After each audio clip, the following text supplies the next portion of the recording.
Okay, for whatever reason, I've decided I'm going to show people who don't know how to make candy how to make toffee. It's really not that hard because I am not a baker by any stretch. And every year at Christmas, you know, out here in Minnesota where it's cold and you can use the outside as your refrigerator, I make toffee at Christmas. It's not that hard. Every batch, you need a cup of sugar, cup of unsalted butter, although then you're going to add salt because you need about 1/8 of a teaspoon of salt. You're going to need either vanilla or whiskey or both. Actually, isn't too bad, depending on what you're trying to do as a flavorant to add at the end. And you're going to need some sort of chocolate topping. Now that's always a thing.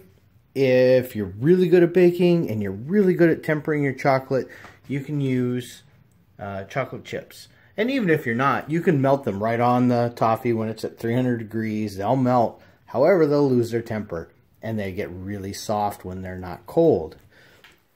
If you want to stick with chocolate that's a little more expensive but already has paraffin wax in it, these Ghirardellis are really good, or a Candy Quick.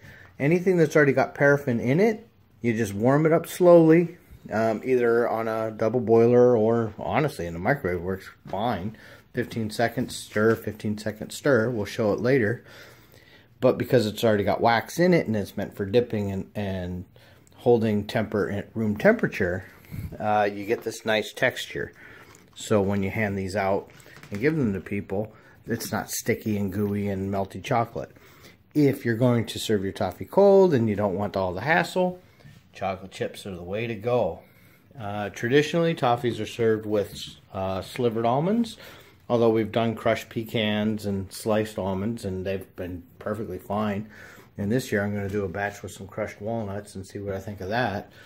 I'm going to pair that with a nice bourbon, and we'll see how that comes out. That should be pretty good.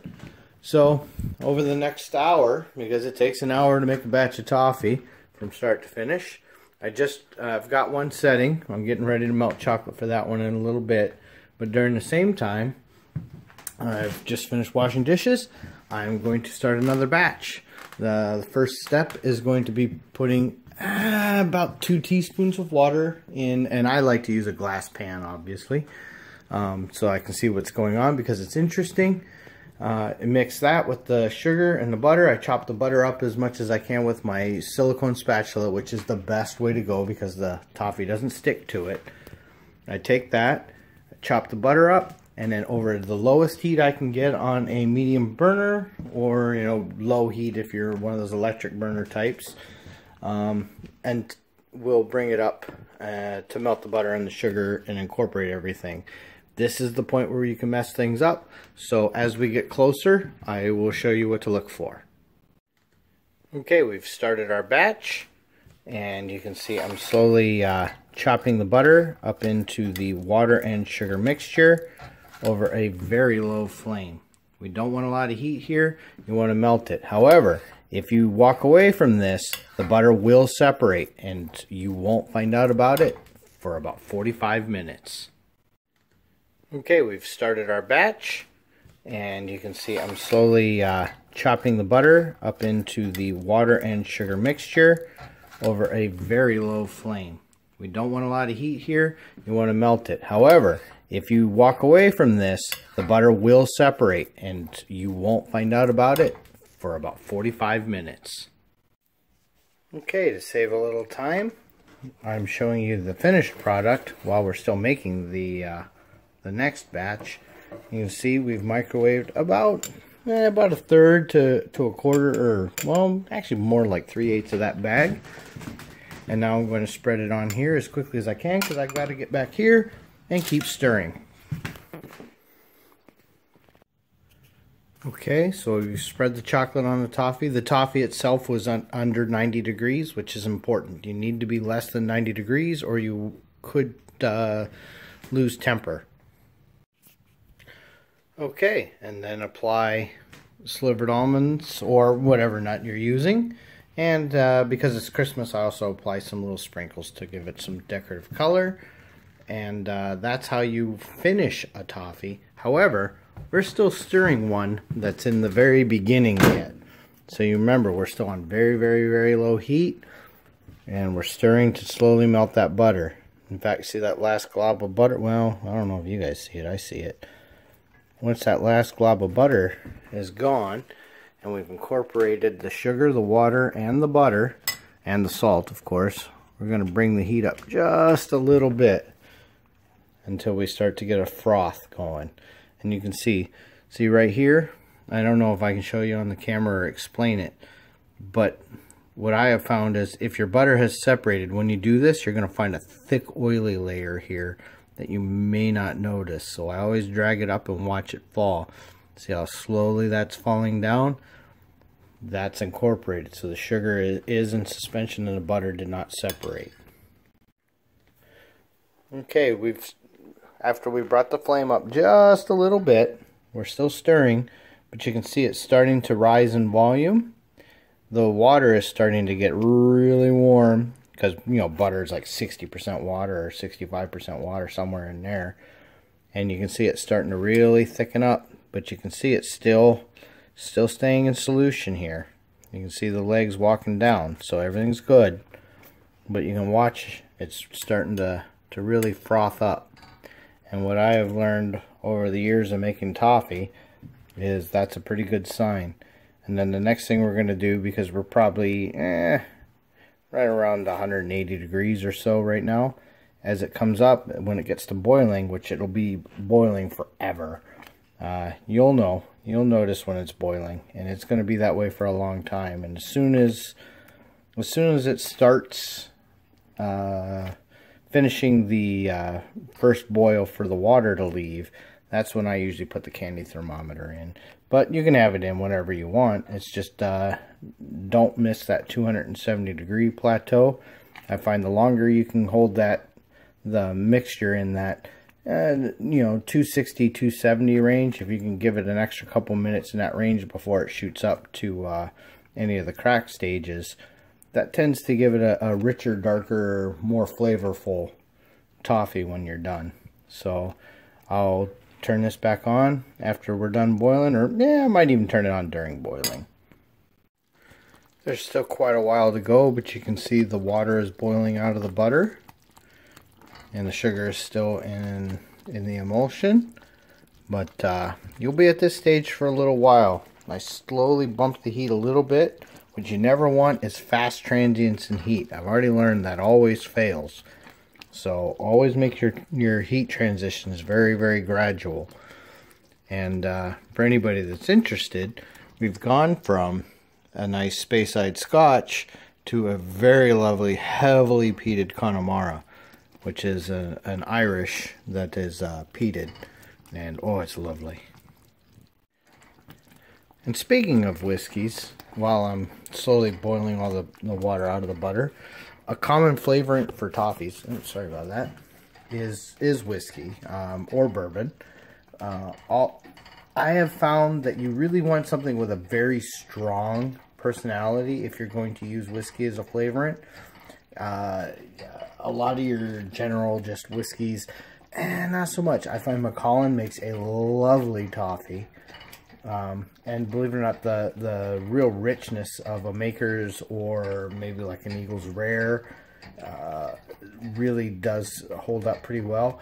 But this Quinta Ruban from Glenmorangie, that makes a lovely whiskey. So instead of doing the teaspoon of vanilla at the end when we're crossing 305 degrees, I add, it's usually around 1/8 of a cup of whiskey, and keep it on the flame instead of turning the flame off to boil off a touch of the alcohol before I pour. And that seems to work. I know you can look on the internet and find a bunch of different recipes on how to do it, but yeah, I have found that mild or cheap whiskeys don't seem to work out as well. You really want something flavorful. So if you really like that muddy Islay taste, a Bunnaban or something like that might not be bad. Okay, I'm getting ready to put the thermometer in because see this frothiness and how it's getting really ropey as I stir? Oh no, I guess you don't. this means we're almost out of water.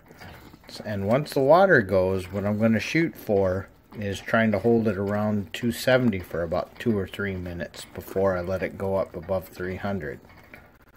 Okay, we've crossed 230 degrees, and you can notice, see how the bubbles are sticking and it's getting really, really thick? This is a good clue. The only reason I put the thermometer in while it's still doing that is because it does take a few minutes for it to warm up from room temp. But you can see we're getting where we want to be. A lot of the richness happens in that 260 to 270 range. And if you can keep it there for 2 minutes, which unfortunately I'm not going to be able to film because I'm going to be controlling the temperature to kind of hold it there, this froth right here will really darken up. And that adds a flavor more like a score than a heath. So if you want that darker, not burnt, but more caramelized flavor, that seems to be it. I can't prove that. It seems to be the way I've done it, but then again, when I do that, I usually go to 310 before I add the flavor in. Whereas when I don't do that, you know, when I let it just go straight up, around 305 is when I add the flavor in. What you don't want to do with a toffee, I have found, is go much more than 315 degrees. You wind up with something that is very much not toffee. Okay, I'm trying to film this. We've been hanging in that 265, 270 range for probably 3 minutes now. The dog thinks this is stupid, and I keep stopping the music because I don't want a copyright strike. But here we go. But see how much thicker and darker that has gotten? Now, one thing that's important is keep moving your thermometer. If you don't move your thermometer, you're going to wind up with a burn spot on the bottom of your pan, and that's not going to be a taste you want. So about every 30 seconds or so, move your thermometer. But yeah, we're coming into the end here. You can see, if you look real close, we've crossed the 275 because I just bumped the heat up before I turn the camera back on and pause the music. You can tell we're getting warm because the sugar just falls right off the side. But as the thermometer crosses 310 degrees, probably 308, 310, I'm going to dump that vanilla. And then I'm going to go over into that pre-prepared pan over there with parchment paper, not wax paper. Never wax paper. It's got to be parchment paper. And I use a little bit of butter in the corners to kind of hold it down on the pan. And it's sitting on a towel on top of a wire rack, because this is 300 some degrees and you'll burn your counter or your table or whatever.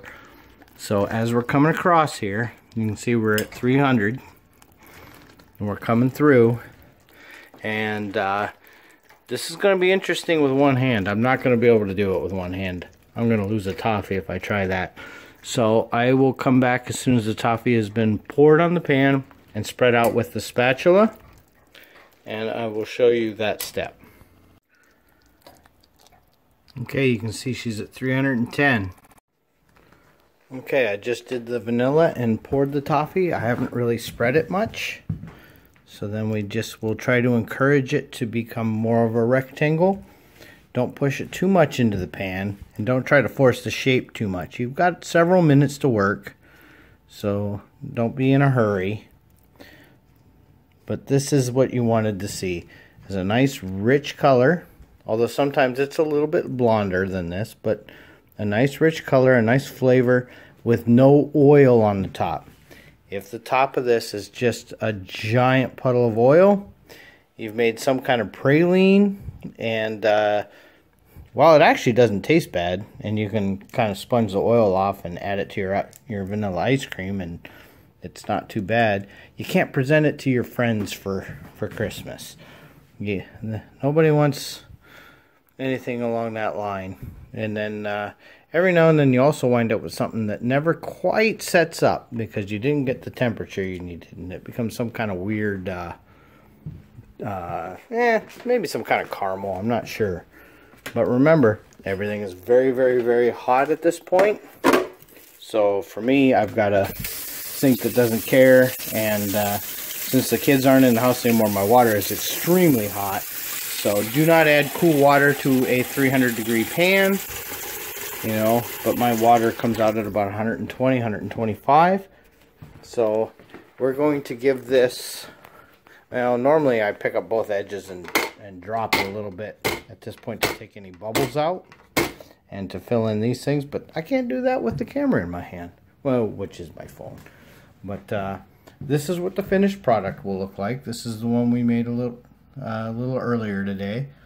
That's that one you guys watched the chocolate on. So if you do the exact same thing, you take about 4.5 ounces of melting chocolate, or you're going to take, I find with the chocolate chips, if you go that route, on these bags, how many ounces are they? Because I usually can get 3 out of one of these. Somewhere on here, it's going to see how many ounces it is. Apparently English isn't working for me. Anyway, about 1/3 of this bag. Once this is cooled off, so this was poured like 2 minutes ago. So if we snap it a few times, right now it's way too hot. It's well over 200 degrees yet. As you get in the 90-degree range, if you add your chocolate chips, you've got a shot at keeping their temper. With the problem with chocolate, and these have been tempered, but they are pure chocolate generally. If you go over around 95 degrees, the crystal breaks up and becomes random, and they melt.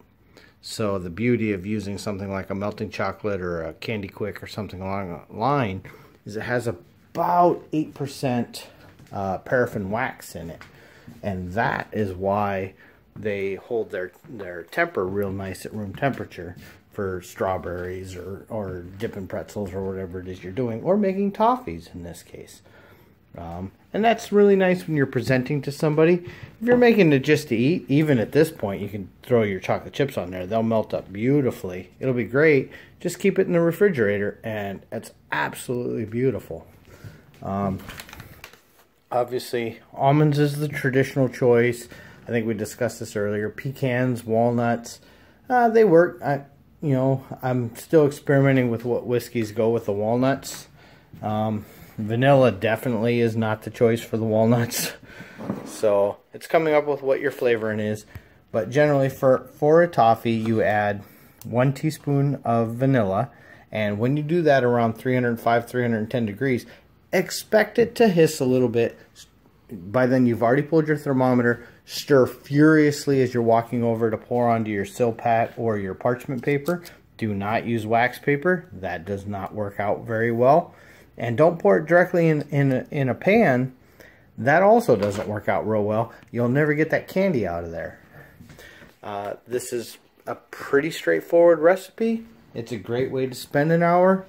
Have a drink, relax, listen to a little music, which you can't do if you're recording. So you got to keep turning it off. But have fun with it. Toffee's not that hard. There's a lot of recipes on the internet. Some of them will be similar to what I've always made. Some of them will be different. I am no cook. Do not take anything I say as gospel. But this has worked for me for probably 10, 12 years. And I do it every Christmas. I make a dozen and a half toffees every year. And don't be surprised if you get one that fails once in a while. It just happens. We have discovered that humidity in your house will affect toffee on occasion, as well as forgetting your salt. Don't forget your salt, and don't overheat the toffee. If you change temperatures really quickly at any point, it's going to separate the toffee. It's one of the things we've definitely noted. So all temperature changes are gradual. I melt slowly on the lowest setting on, what is that, about a 3.5-inch burner. And then as everything melts, I bring it up to about medium-low until we start boiling. Once the water is boiling, then I bring it up about a quarter past that. And then the range from 230 up to 310, I modulate the valve on the stove Generally on this stove, and your stove is going to be different, I'm generally running between 4 and 5 to keep that dark rich stage. Now this beautiful wonderful color here, as this starts to cool, in fact in a few minutes I'm getting ready to make the chocolate, it will lighten up slightly.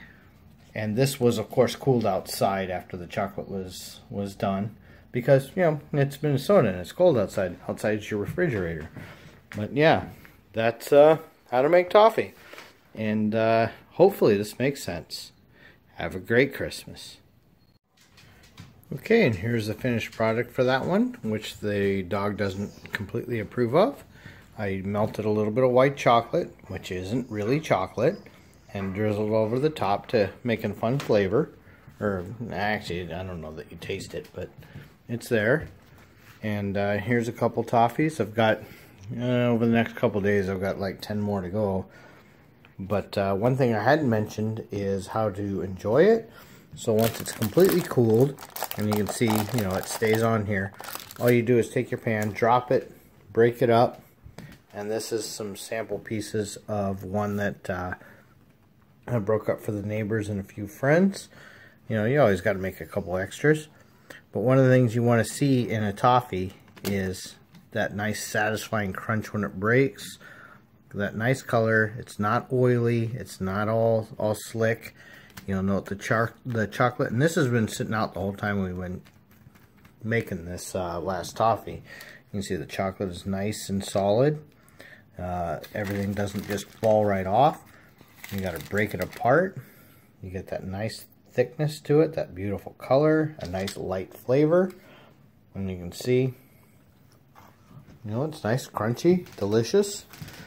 It's got a nice sugary taste to it. So there you go, girls. Now you can make Dad's toffee.